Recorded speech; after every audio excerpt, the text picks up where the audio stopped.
Hi friends, this is Wedgie and Gizmo Chapter 5. This is a Gizmo chapter. It is my second night inside the Barbie playhouse. I'm sorry to say that I have made no progress toward building a new evil lair. Each time I attempt an expedition, the girl and the canine get in my way. But this time will be different, for I shall wait for darkness. Then, as soon as everyone has fallen asleep, I will make my escape. Whilst I wait, I decide to redecorate. These pink walls irk me to my core. I make a bigger nest, I make some tunnels, and I add more carpeting. Interior design is one of my many talents. Mom, lights out. Jasmine, please, please, please let me read a little bit more. You know the rules. It's time for sleep, sweetie. What's Gizmo doing over there? Dad, he likes to build things with toilet paper rolls. Jasmine, he's so silly. Night, Mom. Night, Dad. She called me Dad. As soon as the adult humans leave the room, I step onto the balcony, watching and waiting for the girl to fall asleep. She is tucked deep into her nest. Soon her breathing slows. I hear the sounds of doors closing, and the entire house falls into silence. My time has come. I climb out of the playhouse and jump into the basket of clothing. I am determined to succeed. World domination cannot begin without a new evil lair. You may be curious, dear reader, about my old evil lair. It was hidden behind a machine called Maytag Dryer. It was warm back there with lots of lint balls for nest making. An evil genius needs to take at least 5 naps a day, so a comfortable nest is one of the most important parts of his lair.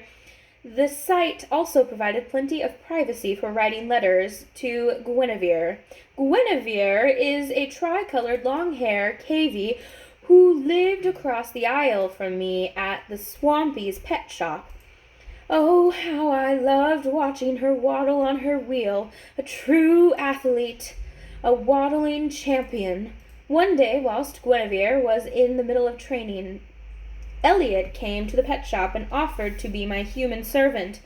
As he carried me away, I called out to Guinevere, "When I rule the world, you shall be my queen." I have been writing letters to her ever since, so that she knows my plans are underway. I employ a flock of carrier pigeons for the delivery of these letters. I pay them in sunflower seeds. One day, Guinevere and I shall waddle side by side in a glorious world where cavies roam free and where all humans serve us.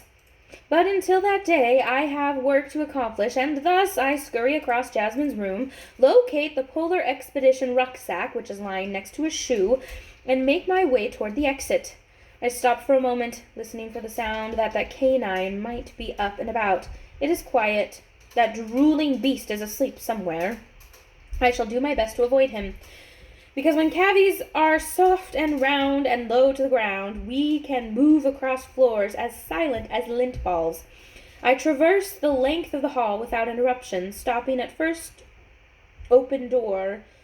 I peer inside. Elliot is asleep in his nest. I shall need to have a conversation with him about his servant duties. He has been most forgetful. My litter box is not as clean as it should be, and my treat bowl was empty on 2 occasions. That is not acceptable. We evil geniuses need a constant supply of food to fuel our evil genius brains. The room in which Elliot sleeps might be an excellent place for a new evil lair. However, I would like to see the rest of the house, so I continue down the hallway. A loud noise greets me as I turn the corner. My tiny heart begins to pound. The canine! My legs stiffen, ready to run, but then I realize that the canine's eyes are closed. He is lying on his side, snoring with a puddle of drool beneath his mouth. His front legs twitch. Is he dreaming? I doubt that a creature with such little intelligence can dream, but if he can, I suspect they are dreaming about silly things like chasing his own stubby tail or barking at his own shadow. Nothing like my dreams, which are big and important and evil. His inferior brain does not detect me as I scurry past. A trail of scents leads me to the room where the humans prepare their meals. Beyond another door, I find a supply of food that is stacked from the floor to the ceiling. Never in my life have I seen so many edibles, and there on the first shelf I spied boxes of cereal, one of the most wondrous of foods. It will be easy for me to reach them. We cavies have very strong legs, and mine are extra strong.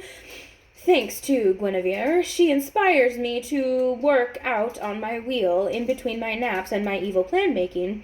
The Barbie Playhouse does not have a wheel. This is another thing I shall need to discuss with Elliot. I jump onto the first shelf and begin to chew a hole in a box. Oh, what delicious treats will I find inside?